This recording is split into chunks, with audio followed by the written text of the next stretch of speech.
As the suffocating, radioactive-looking dust of the completely pulverized Third Reich finally began to settle across the shattered landscape of the European continent in the apocalyptic spring of 1945, a terrifying, highly explosive geopolitical shadow violently descended over the victorious Allied coalition. The mechanized, blood-soaked terror of Adolf Hitler's fascist empire had been permanently, physically eradicated, but it was instantly, ruthlessly replaced by the encroaching, suffocating totalitarian grip of Joseph Stalin's Red Army.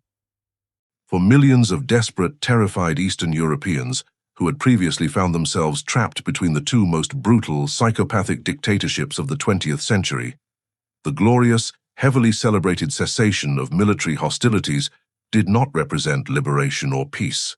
Instead, the sudden silence of the heavy artillery signaled the agonizing, terrifying beginning of a massive, heavily coordinated Soviet campaign of absolute, cold-blooded vengeance. Stalin's sprawling, ruthless intelligence apparatus, the NKVD and SMERSH, was meticulously, mathematically preparing to hunt down, interrogate, and systematically annihilate absolutely anyone who had actively defied the communist regime, setting the terrifying stage for one of the most horrifying, heavily censored, and deeply shameful geopolitical betrayals in the entire history of the British Empire. At the absolute, desperate epicenter of this impending, mechanized slaughter stood the fiercely proud, deeply traditional Cossack nation, a magnificent, heavily persecuted civilization of legendary horsemen and fiercely anti-communist warriors. For over 2 agonizing decades following the violent, blood-soaked Bolshevik Revolution of 1917, the Cossacks had been subjected to a terrifying, systematic campaign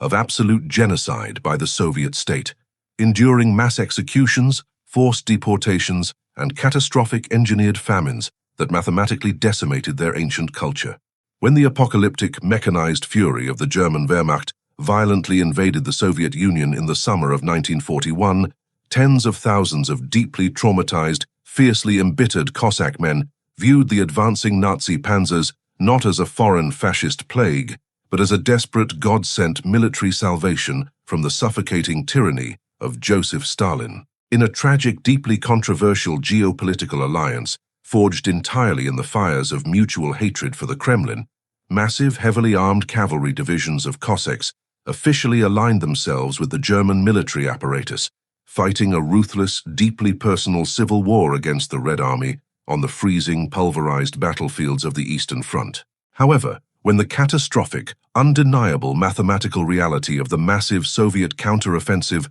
violently collapsed the German front lines in 1944, the Cossacks were completely, terrifyingly aware that an absolute, unmitigated apocalypse was aggressively marching toward them. They knew with cold, chilling certainty that surrendering to the vengeful, heavily armed vanguards of the Red Army would instantly, mathematically result in mass executions or agonizing, freezing deaths in the subterranean depths of the Siberian Gulags. In a desperate, completely unprecedented act of mass civilizational survival, an entire nation numbering over 50,000 souls, comprising not only the battle-hardened cavalrymen, but their wives, their terrified children, their elderly grandparents, and thousands of horse-drawn wagons, launched a massive, grueling exodus across the collapsing European theater. This sprawling, deeply pathetic river of humanity violently fought its way westward through the freezing, snow-choked passes of the Alps, completely abandoning their ancestral homelands to desperately seek physical sanctuary and diplomatic asylum behind the lines of the advancing Western allies, entirely trusting in the mythical, heavily romanticized honor and democratic mercy of the British armed forces. But the tragic, inescapable doom of the Cossack nation had already been ruthlessly, secretly sealed months earlier in a heavily guarded, claustrophobic palace on the sun-baked shores of the Crimean Peninsula. During the monumental, highly classified Yalta Conference in February 1945, Prime Minister Winston Churchill, President Franklin D. Roosevelt, and Premier Joseph Stalin coldly, pragmatically carved up the entire geopolitical map of the post-war world. In a dark, deeply sinister, and highly classified secret codicil to the Yalta Agreement, the Western leaders explicitly, mathematically capitulated to one of Stalin's most terrifying, uncompromising demands: the absolute mandatory repatriation of every single Soviet citizen currently held in the West. regardless of their personal consent or the terrifying, undeniable reality that they would be instantly slaughtered upon their return. For Winston Churchill, sitting at the mahogany table with a cigar and a heavy conscience, the agonizing, cold-blooded arithmetic was fundamentally simple. He was desperately terrified that Stalin would ruthlessly hold thousands of liberated British prisoners of war hostage in Eastern Europe, and he was perfectly, cynically willing to violently trade the lives of 50,000 anti-communist refugees to ensure the safe, uninterrupted return of his own men. In the chaotic, surreal days immediately following the final capitulation of Nazi Germany in May 1945, this massive, sprawling Cossack migration finally reached the picturesque, sun-drenched alpine valley of the Drau River near the idyllic Austrian town of Lienz, where they gratefully, peacefully surrendered their weapons to the advancing infantrymen of the British 8th Army. The exhausted, deeply relieved Cossack families established massive, sprawling tent cities across the lush green meadows, genuinely believing they had finally, miraculously, escaped the suffocating, mechanized reach of the Soviet death squads. The British combat veterans, initially bewildered by this bizarre, medieval-looking encampment of horsemen and families, quickly developed a warm, profound, and deeply human camaraderie with their captives, completely unaware of the terrifying, highly classified geopolitical betrayal that was currently mutating in the dark corridors of Whitehall. Deep within the British military command structure, the absolute, unforgivable orders for Operation Keelhaul were being meticulously, ruthlessly finalized, explicitly instructing the honorable men of the British Army to physically load their new friends onto heavily guarded trains and deliver them directly, at gunpoint, into the waiting, blood-soaked hands of the Soviet executioners. In the breathtaking, sun-drenched alpine meadows of the Drau River Valley, the terrifying, mechanized nightmare of the Eastern Front seemed completely, miraculously miles away. By the middle of May 1945, the sprawling, idyllic Austrian countryside, completely surrounding the picturesque town of Lienz, had been violently transformed into a massive, heavily populated canvas of over 50,000 desperate Cossack refugees. They had meticulously pitched thousands of canvas tents, grazed their magnificent cavalry horses along the freezing riverbanks, and established a vibrant, deeply traditional community, entirely built on the desperate, intoxicating illusion of permanent democratic salvation. The battle-hardened, exhausted combat veterans of the British 8th Army, completely oblivious to the dark, suffocating geopolitical poison currently infecting the highest echelons of their own government, developed a profound, deeply human camaraderie with these fiercely proud people. British infantrymen shared their pathetic military rations with starving Cossack children, violently traded war stories with the legendary cavalrymen, and genuinely, naively believed they were acting as the honorable, heavily armed protectors of a persecuted, deeply traumatized nation that had finally outrun the apocalyptic reach of the Soviet death squads. But deep within the heavily fortified, claustrophobic command posts of the British Fifth Corps, a terrifying, cold-blooded geopolitical betrayal was meticulously, mathematically taking shape entirely behind closed doors. The ruthless, highly classified operational directives of the Yalta Agreement had finally, violently trickled down the chain of command, landing directly onto the desks of high-ranking British officers like General Charles Keatley and Brigadier Toby Lowe. These men were suddenly, physically confronted with absolute, uncompromising orders, explicitly commanding them to physically load every single Cossack man, woman, and child onto heavily guarded transport trains and deliver them directly into the blood-soaked, unforgiving hands of the Soviet NKVD waiting just across the demarcation line. The agonizing, stomach-churning reality of Operation Keelhaul completely shattered the moral architecture of the British military command. These aristocratic officers knew with absolute, terrifying mathematical certainty that they were being explicitly ordered by Winston Churchill to actively facilitate a colossal mechanized mass execution, completely violating every single tenet of international law, the Geneva Convention, and fundamental human decency. Faced with the terrifying, mathematically impossible task of forcefully deporting over 50,000 heavily armed, battle-hardened Cossack warriors who had absolutely nothing left to lose, the British command structure, aggressively architected one of the most cynical, cold-blooded psychological deceptions in the entire history of modern warfare. The British generals were deeply, suffocatingly terrified that if they simply ordered their infantry battalions to physically surround the massive refugee camps with bayonets fixed, the fiercely proud Cossacks would instantly detonate into a violent, apocalyptic, and deeply embarrassing armed rebellion right in the middle of the Austrian Alps. To entirely neutralize this terrifying threat, the British intelligence apparatus devised a ruthless, calculating strategy to completely decapitate the Cossack nation before the mechanized slaughter even began. They mathematically concluded that if they could systematically, quietly remove the legendary, deeply respected Cossack generals and the upper echelons of their military leadership, the massive, sprawling civilian population left behind in the valley would be completely paralyzed, entirely disorganized, and utterly incapable of mounting a coordinated, violent physical resistance against the British tanks. On the fateful, suffocating morning of May 28, 1945, the Judas Trap was finally, meticulously sprung. British military liaisons approached the revered, deeply traditional Cossack leadership, including the legendary 76-year-old General Pyotr Krasnov and the fiercely anti-communist cavalry commander Andrei Shkuro, and lied directly to their faces with a terrifying, emotionless imperial precision. The British officers officially, politely extended a highly prestigious invitation to the entire Cossack High Command, explicitly claiming that Field Marshal Harold Alexander was requesting their immediate, heavily guarded presence at a top-secret geopolitical conference in the nearby town of Spittal. The British explicitly promised the deeply suspicious Cossack leaders that this high-stakes meeting was designed to actively discuss their permanent diplomatic asylum and the future integration of their magnificent cavalry units into the Western military structure. Completely trusting the mythical, heavily romanticized honor of the British uniform and deeply desperate to secure the physical survival of their starving families, over 2,000 high-ranking Cossack officers willingly stepped out of the protective embrace of the Lienz encampment and boarded the waiting convoy of British military transport trucks. As the heavy steel doors of the transport vehicles violently slammed shut, the suffocating, mathematically calculated illusion of British sanctuary was instantly, permanently annihilated.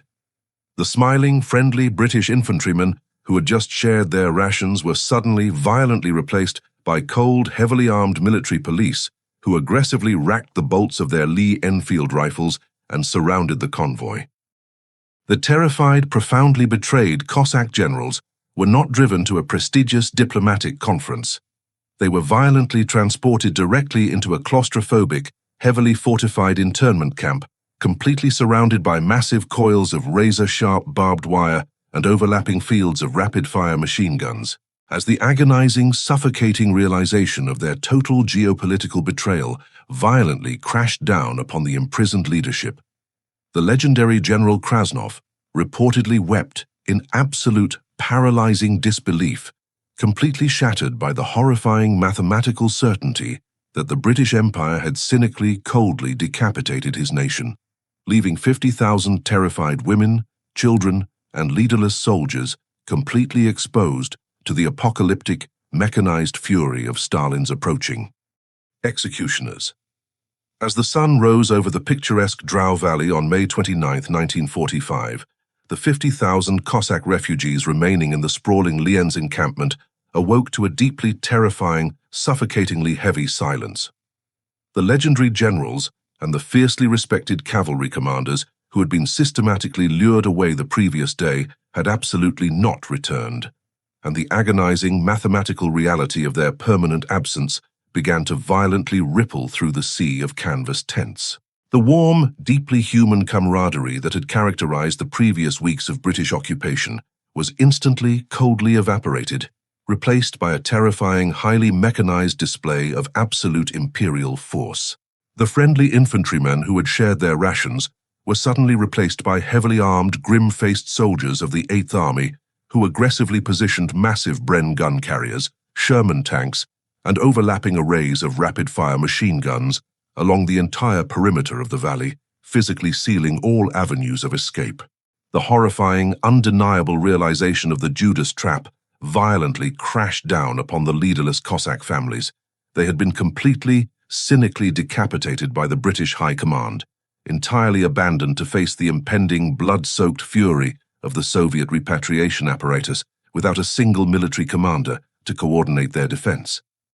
Stripped entirely of their military leadership and completely surrounded by an impenetrable, heavily armored ring of British steel, the desperate, fiercely proud Cossacks instantly resorted to the absolute most profound, deeply traditional weapon left in their cultural arsenal, their unshakable Orthodox faith. Instead of detonating into a chaotic, violent, and mathematically suicidal armed rebellion against the British tanks, tens of thousands of men, women, and terrified children meticulously, peacefully assembled in the sprawling center of the Alpine meadow, violently linking their arms together to form a massive, impenetrable human shield. Clad in their traditional, brightly colored garments and holding deeply revered golden Orthodox icons high into the freezing morning air, the entire refugee nation dropped to their knees in a terrifying, suffocatingly intense display of mass spiritual defiance. Surrounded by their bearded priests, the Cossacks began to chant ancient, soaring religious hymns and desperate prayers for divine deliverance, transforming the blood-stained, mechanized arena of the Second World War into an apocalyptic, heartbreaking open-air liturgy, desperately pleading with the British soldiers to recognize their fundamental, undeniable humanity and refuse the cold-blooded orders of Whitehall. For the heavily armed, deeply conflicted British combat veterans tasked with physically executing this colossal geopolitical betrayal, the agonizing, stomach-churning spectacle of 50,000 kneeling, praying refugees triggered a profound, paralyzing crisis of conscience. These were battle-hardened men who had bravely, violently fought their way across the deserts of North Africa and the treacherous mountains of Italy to completely destroy the mechanized terror of fascism, and they were now being explicitly, ruthlessly ordered by their aristocratic commanders to physically assault innocent women, children, and elderly civilians. The British officers, operating under terrifyingly strict, uncompromising directives from London that explicitly mandated the use of extreme physical violence if the repatriation quotas were not mathematically met, frantically screamed through bullhorns, ordering the kneeling masses to immediately disband and board the waiting transport trucks. But the fiercely defiant Cossacks absolutely refused to move a single inch, violently clinging to the wooden crosses and their weeping children, forcing the British High Command to make the agonizing, catastrophic decision to actively unleash the brutal, unforgiving, blunt force of the military apparatus against a completely unarmed, praying civilian population. When the terrifying, agonizing order to advance was finally given, the picturesque Austrian valley violently erupted into a suffocating, blood-soaked nightmare of absolute, unmitigated chaos and mechanized brutality.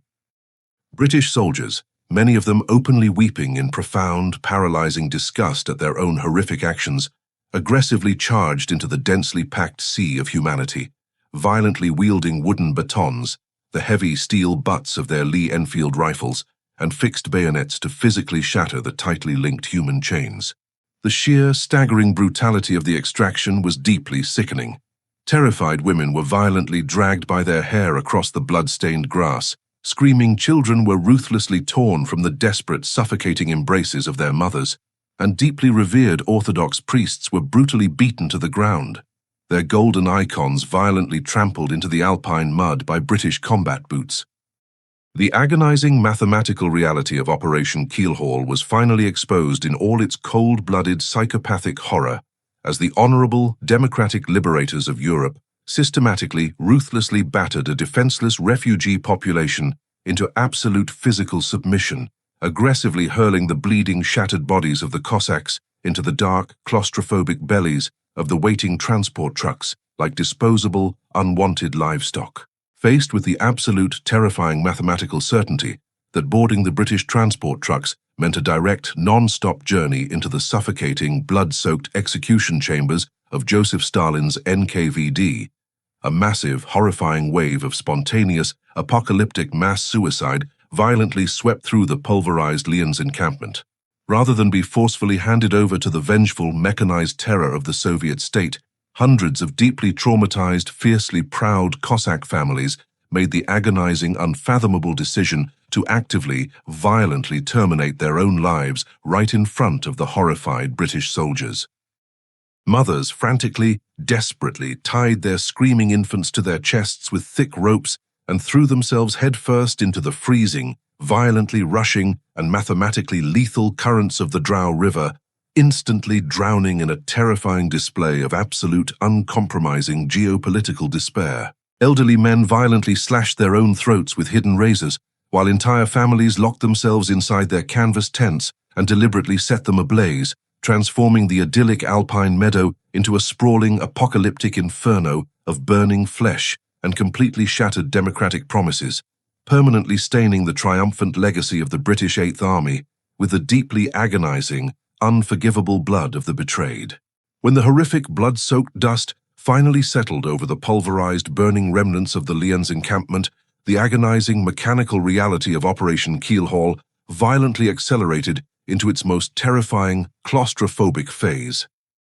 Tens of thousands of physically shattered, deeply traumatized Cossack men, women, and children, brutally beaten into submission by the wooden batons and fixed bayonets of the British Eighth Army, were aggressively herded like disposable livestock into a sprawling, terrifying convoy of pitch-black wooden cattle cars. As the heavy steel doors violently slammed shut and the heavy iron deadbolts were coldly, mathematically locked into place by British military police, the suffocating pitch-black interiors of the trains instantly transformed into rolling, inescapable chambers of absolute psychological torture.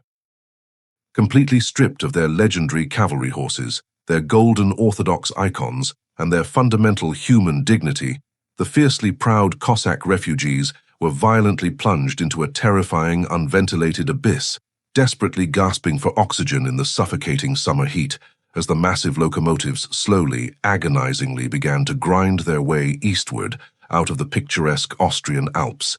carrying an entire civilization directly toward a mechanized, blood-soaked oblivion. The terrifying, agonizing focal point of this colossal geopolitical betrayal physically manifested at a highly guarded, heavily fortified steel railway bridge spanning the Mur River near the Austrian town of Judenburg, which served as the absolute, uncompromising demarcation line between the Western democratic forces and the suffocating totalitarian grip of the Soviet Union. As the massive British transport trains violently screeched to a halt on the western edge of the bridge, the terrified, exhausted Cossacks peering through the narrow, splintered slats of the cattle cars were met with an absolutely paralyzing, stomach-churning visual nightmare. Waiting in cold, calculating silence on the eastern riverbank was a massive, heavily armed phalanx of elite Soviet NKVD and Smersh execution squads, clad in their pristine, terrifyingly immaculate uniforms, aggressively racking the bolts of their submachine guns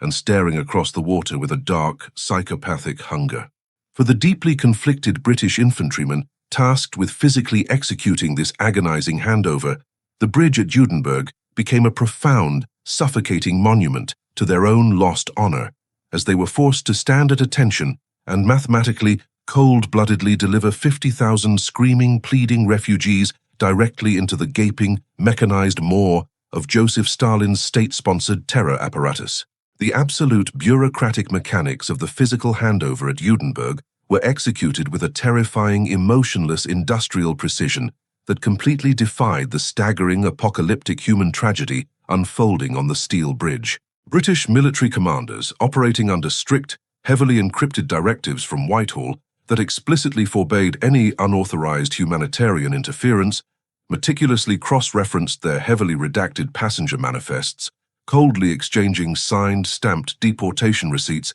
with ruthless Soviet intelligence officers as if they were casually trading crates of surplus military ammunition. The absolute second the heavy steel doors of the cattle cars were violently thrown open on the Soviet side of the demarcation line, the fragile, deeply traumatized Cossack families were instantly, brutally swarmed by the vengeful NKVD guards, who utilized heavy wooden clubs and vicious attack dogs to violently rip screaming children from the desperate, suffocating embraces of their mothers. The terrifying mathematical reality of Stalin's absolute vengeance was instantly unleashed, permanently shattering the traditional family structures of the Cossack nation in a matter of agonizing minutes, as men, women, and children were aggressively segregated into highly classified, heavily guarded holding pens to await their final blood-soaked judgments. Any desperate, highly naive, lingering illusions held by the British High Command that the Soviet Union would honorably integrate these returning citizens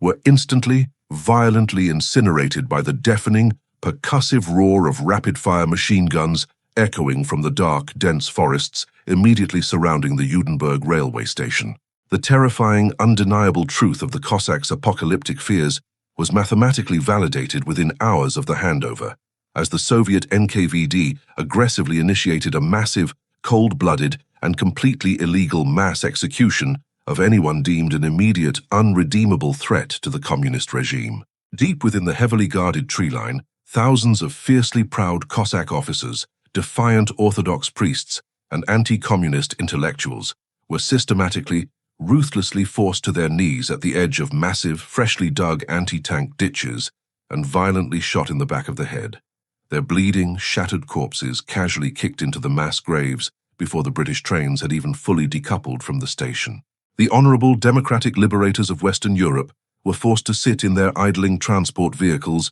and silently, agonizingly listen to the terrifying mechanized slaughter of the exact same people they had shared their rations with just days prior, completely paralyzed by the stomach-churning realization that they had just actively facilitated a colossal, state-sanctioned genocide. For the deeply traumatized, physically shattered Cossack survivors who were temporarily spared from the immediate blood-soaked purge at the edge of the Drau River, a dark, suffocating, and entirely new psychological hell was just violently beginning. Aggressively, violently reloaded onto a completely different, heavily fortified fleet of Soviet prison trains, the remnants of the once magnificent Cossack nation were violently hurled eastward, embarking on a terrifying, agonizingly slow, and mathematically lethal journey deep into the freezing, unforgiving heart of the Siberian Gulag archipelago. Stripped of their names, their history, and their fiercely guarded cultural identity, these forgotten, abandoned people were systematically condemned to decades of brutal, mechanized slave labor in the absolute most hostile, radioactive-looking environments on planet Earth, deliberately designed by Stalin to slowly, agonizingly grind their civilization into absolute, unrecognizable dust. The magnificent, heavily romanticized horsemen of the Russian steppes simply, violently evaporated from the geopolitical chessboard, leaving behind nothing but a dark, terrifying legacy of imperial betrayal and a heavily censored, blood-stained footnote in the supposedly glorious history of the Allied victory. While the agonizing, blood-soaked tragedy of the massive civilian handover was violently unfolding on the steel bridge at Judenburg, the legendary, deeply respected Cossack generals who had been cynically lured into the British Judas Trap were hurtling toward an entirely different, highly classified nightmare. Stripped of their magnificent uniforms, their ceremonial sabers, and their deeply entrenched illusions of Western democratic salvation, men like the 76-year-old Pyotr Krasnov and the fiercely anti-communist Andrei Shkuro were aggressively loaded onto heavily guarded Soviet transport planes. The suffocating, terrifying realization of their ultimate destination violently crashed down upon the captive high command as the aircraft descended through the freezing, pitch-black skies over the heavily fortified Soviet capital of Moscow. They were not being held as honorable prisoners of war. They were being mathematically, ruthlessly delivered directly into the absolute epicenter of Joseph Stalin's sprawling, psychopathic intelligence apparatus, explicitly marked for a highly publicized, deeply vengeful geopolitical crucifixion that would permanently annihilate the leadership of the Cossack nation. Upon their violent arrival in the heavily guarded, claustrophobic streets of Moscow, the shattered, exhausted Cossack generals were immediately, aggressively swallowed by the terrifying, impenetrable fortress of the Lubyanka, the absolute, undisputed epicenter of the Soviet NKVD's state-sponsored terror. Thrown into the dark, suffocating subterranean interrogation cells deep beneath the bustling city streets, the proud, legendary cavalry commanders were subjected to a brutal, highly mechanized process of absolute physical and psychological destruction. The ruthless, cold-blooded Soviet interrogators, operating under the explicit, uncompromising directives of Lavrenti Beria, systematically deprived the aging generals of sleep, food, and basic human dignity, violently transforming the heroes of the Russian steppes into broken, heavily traumatized shells of men. The deeply sinister, calculating objective of this agonizing torture was not simply to extract highly classified military intelligence, but to mathematically, violently break their unshakable orthodox faith and fiercely anti-communist resolve, forcing them to sign completely fabricated, heavily redacted confessions of treason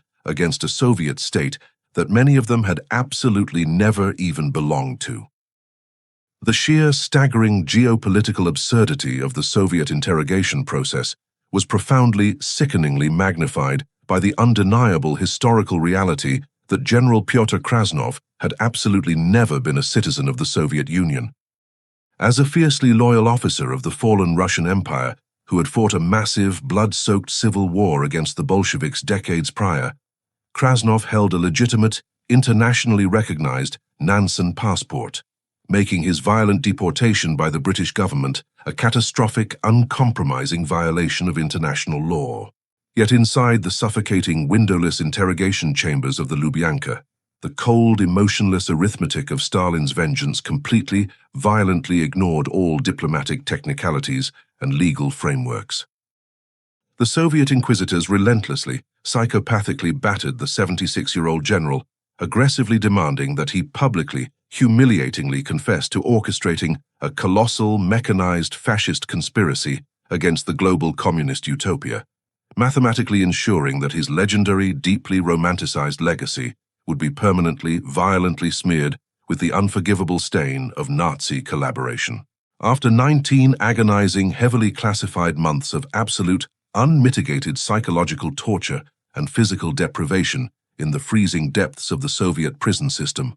the broken remnants of the Cossack High Command were finally dragged into the blinding, heavily orchestrated spotlight of a highly classified Soviet show trial. In January 1947, the military collegium of the Supreme Court of the USSR convened in a terrifying, claustrophobic, and entirely secret session, completely devoid of any independent legal defense, international observers, or fundamental democratic justice. The deeply traumatized, physically shattered generals were violently forced to stand before the ruthless, hand-picked Soviet judges, silently listening as the heavily fabricated, blood-soaked charges of terrorism, espionage, and armed rebellion were coldly, mathematically read into the official state record. The terrifying, inevitable climax of this massive, deeply cynical judicial theater was never in absolute doubt.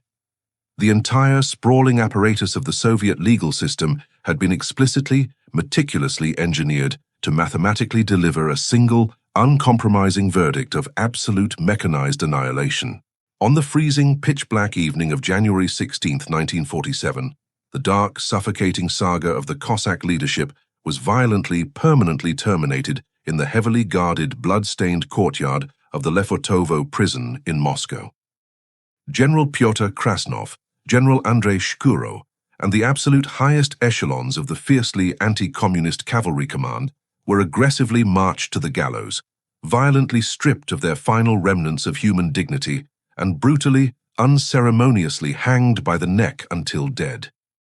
Their shattered, lifeless corpses were immediately coldly cut down and secretly, violently incinerated in the massive ovens of the Donskoy Monastery crematorium, their ashes aggressively dumped into an unmarked mass communal grave to completely, mathematically erase their physical existence from the geopolitical map. The terrifying, highly classified execution of these legendary commanders served as the ultimate apocalyptic culmination of Winston Churchill's cold-blooded Yalta betrayal, physically proving that the honorable democratic British Empire had successfully, ruthlessly acted as the indispensable, heavily armed delivery mechanism for Joseph Stalin's most psychopathic, unforgiving campaign of state-sponsored genocide. As the suffocating, blood-soaked reality of the Cossack annihilation violently played out in the dark, frozen depths of the Siberian Gulags and the execution courtyards of Moscow, an entirely different, highly classified campaign of absolute erasure was being aggressively orchestrated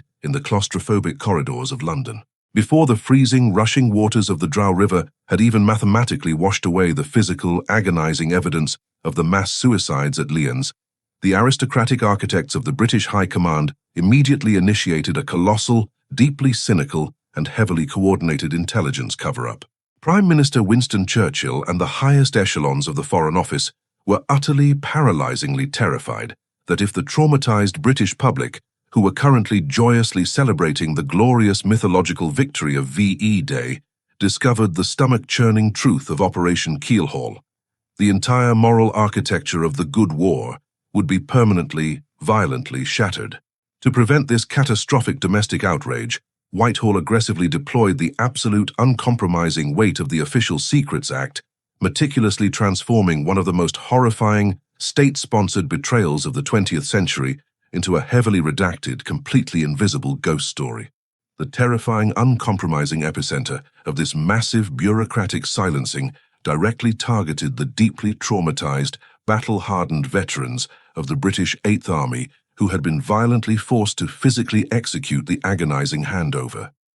These honorable infantrymen, whose souls were permanently heavily scarred by the horrifying spectacle of desperate mothers throwing their screaming infants into the river to escape the Soviet executioners, were aggressively threatened with catastrophic military retaliation if they ever dared to speak the truth. British military police and intelligence officers ruthlessly interrogated their own men, coldly, mathematically promising severe court-martials, the violent stripping of their pensions, and immediate imprisonment in military stockades for anyone who publicly acknowledged the apocalyptic slaughter at Judenburg. The heroic conquerors of fascism were forced to silently, agonizingly swallow their profound, paralyzing guilt, violently gagged by their own government and forced to return to their civilian lives carrying a deeply toxic, suffocating psychological burden that the British state completely, categorically refused to officially recognize. To mathematically anchor this deeply cynical, heavily sanitized historical vacuum, the British military establishment aggressively manufactured a sterile, highly coordinated bureaucratic narrative that entirely legally justified the violent mass deportation.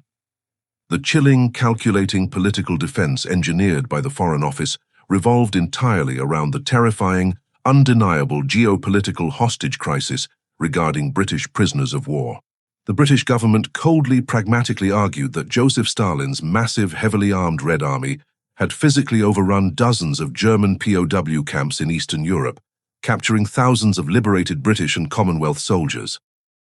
Churchill and his generals brutally, mathematically concluded that the psychopathic Soviet dictator would ruthlessly hold these British citizens as geopolitical ransom unless the terms of the secret Yalta Agreement were executed with absolute, uncompromising physical violence.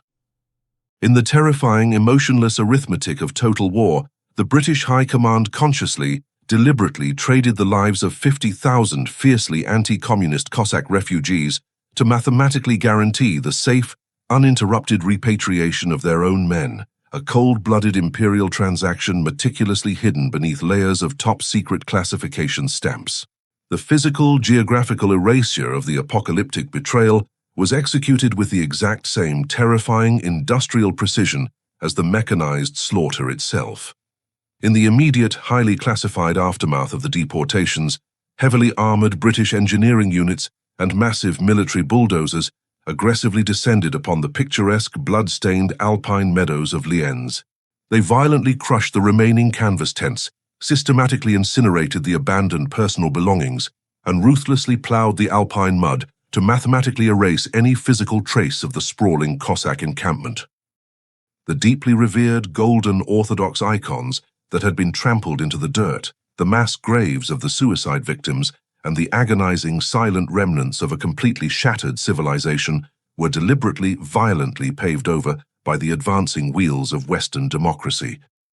The British military command transformed the sprawling, idyllic Austrian valley back into a pristine, postcard-perfect landscape, completely, psychotically sterilizing the physical crime scene to permanently ensure that the terrifying ghosts of the betrayed Cossack nation would have absolutely nowhere to physically anchor their historical memory. For decades following the apocalyptic conclusion of the Second World War, the suffocating, impenetrable vault of British state secrecy remained violently sealed, locking the agonizing truth of Operation Keelhaul completely out of the global historical narrative. While the horrifying, blood-soaked atrocities of the Nazi regime were meticulously, aggressively exposed and prosecuted at the Nuremberg trials. The catastrophic mathematical complicity of the British Empire in Stalin's mechanized genocide was deliberately, systematically buried in the highly classified subterranean archives of the Ministry of Defense. Independent researchers, desperate historians, and the few traumatized survivors who miraculously escaped the gulags were violently stonewalled by an absolute, unforgiving wall of official bureaucratic denial, forever denied access to the heavily redacted operational orders that authorized the slaughter. The terrifying, enduring success of this Whitehall conspiracy guaranteed that the good war remained conceptually pure in the minds of the Western public, successfully hiding the stomach-churning reality that the absolute staggering cost of defeating one totalitarian monster often required forming a cynical, blood-soaked partnership with another. As the massive, heavily fortified Soviet prison trains violently screeched to a halt in the pitch-black, freezing wastelands of the Arctic Circle, the agonizing, blood-soaked tragedy of the Lienz betrayal plunged into its most suffocating, drawn-out, and entirely invisible phase. The deeply traumatized, physically shattered remnants of the Cossack nation, who had miraculously survived the apocalyptic mass suicides in the Drau River and the mechanized executions at Judenburg, were violently hurled out of the cattle cars into the terrifying sub-zero nightmare of the Siberian Gulag archipelago. Sprawling, unforgiving penal colonies like Vorkuta and Kolyma, completely surrounded by thousands of miles of impenetrable, radioactive-looking tundra and razor-sharp barbed wire, became the absolute, uncompromising physical tomb for tens of thousands of betrayed refugees. Stripped entirely of their names and fiercely proud heritage, they were aggressively reclassified by the psychopathic Soviet bureaucracy as subhuman enemies of the state, mathematically condemned to a terrifying mechanized existence of absolute slave labor designed to slowly, agonizingly grind their flesh and bones into the frozen earth. The daily, suffocating reality of physical survival within the claustrophobic, heavily guarded perimeters of the gulags was a terrifying, systematic war of absolute, unmitigated attrition against the human body. The heroic Cossack cavalrymen, who had once proudly ridden across the sun-drenched Russian steppes, were violently forced deep into the collapsing, pitch-black shafts of Soviet coal and gold mines, aggressively working 14-hour shifts in temperatures that routinely plummeted to 40 degrees below zero. The ruthlessly calculating NKVD guards systematically, mathematically starved the prisoners, providing microscopic, heavily watered-down rations of rotting cabbage and frozen bread that were entirely, deliberately insufficient to sustain the massive caloric expenditure of industrial mining. The agonizing, relentless combination of severe malnutrition, untreated scurvy, and catastrophic physical exhaustion violently claimed the lives of thousands of Cossacks in the first few freezing winters, their shattered, emaciated corpses casually, coldly tossed into unmarked permafrost trenches, entirely forgotten by the supposedly honorable Western democracies that had cynically, brutally handed them over to the executioners. But the absolute, most profound and agonizing torture inflicted upon the survivors was not the freezing winds or the mechanized slave labor. It was the suffocating, inescapable psychological torment of remembering the Judas Trap. Deep within the freezing, lice-infested wooden barracks of the Siberian camps, the betrayed Cossack families were violently haunted by the terrifying, crystal-clear memories of the smiling British infantrymen who had shared their rations right before violently beating them with wooden batons. The psychological architecture of the prisoners was completely, permanently shattered by the stomach-churning realization that the mythical, highly romanticized beacon of Western freedom had actively, maliciously colluded with Joseph Stalin's state-sponsored terror. The Soviet interrogators ruthlessly, mathematically weaponized this profound geopolitical betrayal, constantly reminding the agonizing prisoners that the aristocratic British High Command had considered them entirely disposable, completely stripping the Cossacks of any desperate, lingering hope that the international community would ever launch a heroic diplomatic intervention to secure their release from the abyss. Yet, in the absolute darkest, most suffocating depths of this mechanized, fascist-style hellscape, the fiercely proud men and women of the Cossack nation forged an unbreakable, incredibly resilient underground brotherhood of absolute spiritual defiance. The Soviet state aggressively attempted to mathematically erase their culture by strictly banning their language and violently punishing any display of religion. But the deeply entrenched Orthodox faith that had caused 50,000 people to kneel in the Austrian mud remained utterly, miraculously unextinguished. In the pitch-black corners of the freezing mines, away from the overlapping fields of the Guard searchlights, the surviving Cossacks would quietly, desperately whisper the ancient soaring hymns of their ancestors, meticulously carving tiny hidden wooden crosses from scraps of mining timber to replace the majestic golden icons that the British soldiers had violently trampled at Lienz. This profound, highly classified campaign of spiritual resistance completely defied the cold-blooded arithmetic of the Kremlin, proving that while Stalin could aggressively, mathematically destroy their physical bodies, he was entirely, utterly incapable of crushing the fundamental, fiercely guarded soul of the Cossack people. As the agonizing, blood-soaked decades slowly dragged on, the terrifying, impenetrable ice of the Soviet penal system only began to marginally, agonizingly thaw following the sudden, highly celebrated death of Joseph Stalin in 1953. When the heavy steel gates of the Gulags were finally cautiously opened during the Khrushchev thaw, a microscopic fraction of the original 50,000 betrayed refugees miraculously, painfully emerged from the Siberian wilderness. They returned to civil society as hollowed-out, deeply scarred ghosts of the 20th century, their bodies permanently, violently crippled by decades of mechanized slave labor. But their memories of the British betrayal remained absolutely, terrifyingly intact.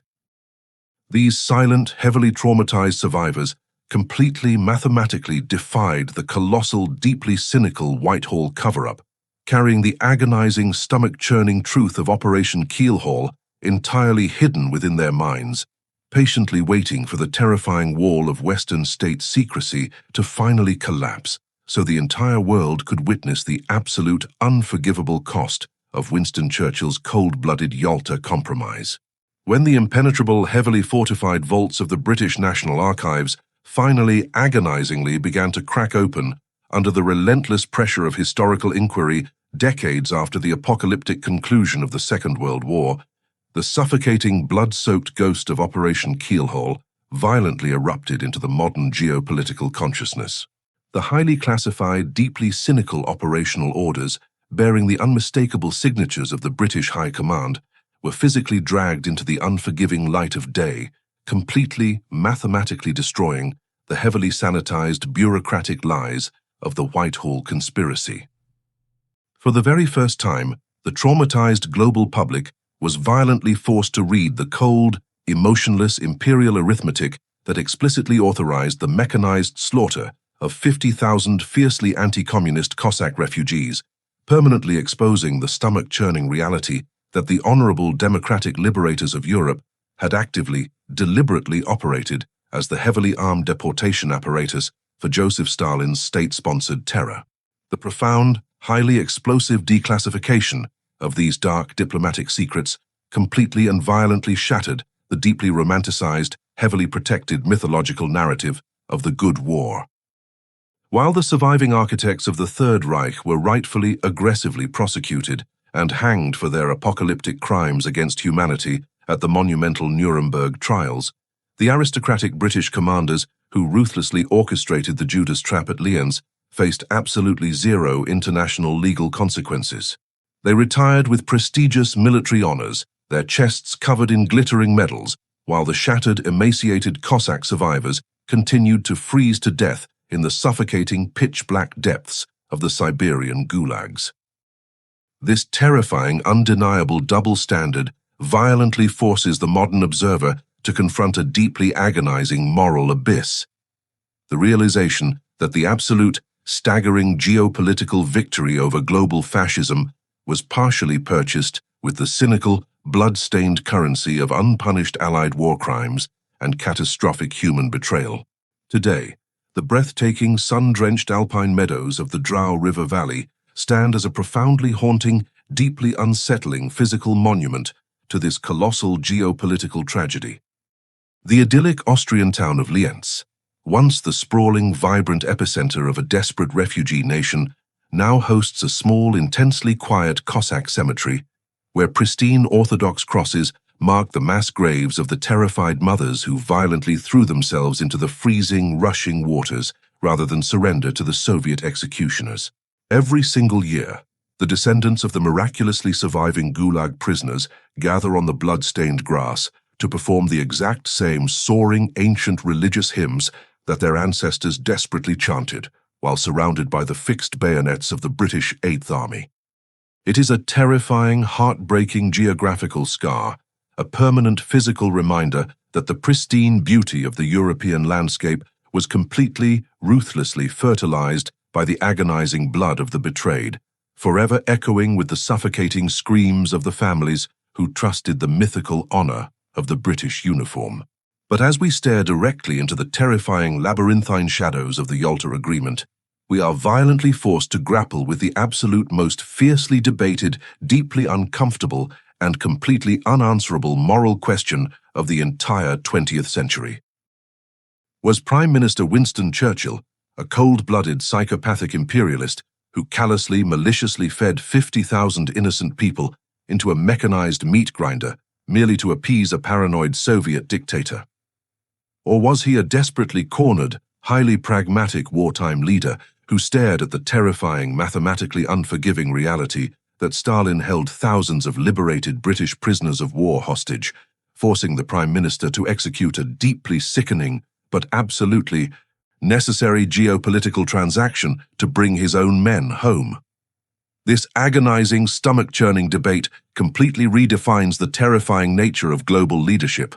proving that in the suffocating, apocalyptic atmosphere of total war, there are absolutely no morally pure decisions, only dark, blood-soaked compromises that permanently stain the souls of the men who make them. The apocalyptic, mechanized slaughter of the Cossack nation at the hands of their supposed Western saviors remains the absolute most highly censored, profoundly tragic, and fiercely contested betrayal of the Second World War. It is a dark, suffocating historical nightmare that systematically strips away the comforting black-and-white illusions of righteous geopolitical crusades to reveal a terrifying, ruthless world of state-sponsored paranoia, imperial cover-ups, and the ultimate agonizing disposability of human life. As we look back at the freezing, pulverized bridge of Judenburg and the silent, radioactive-looking wastelands of the Siberian Gulags, we are left staring at the horrifying, undeniable mathematical cost of Allied victory. Let me know exactly where you stand on this explosive historical controversy. Was Churchill's Yalta betrayal a necessary evil of war or an unforgivable, catastrophic war crime? Drop your thoughts down in the comments below. Hit that subscribe button to join our relentless pursuit of unfiltered historical truth, and I will see you in the next dark chapter of history.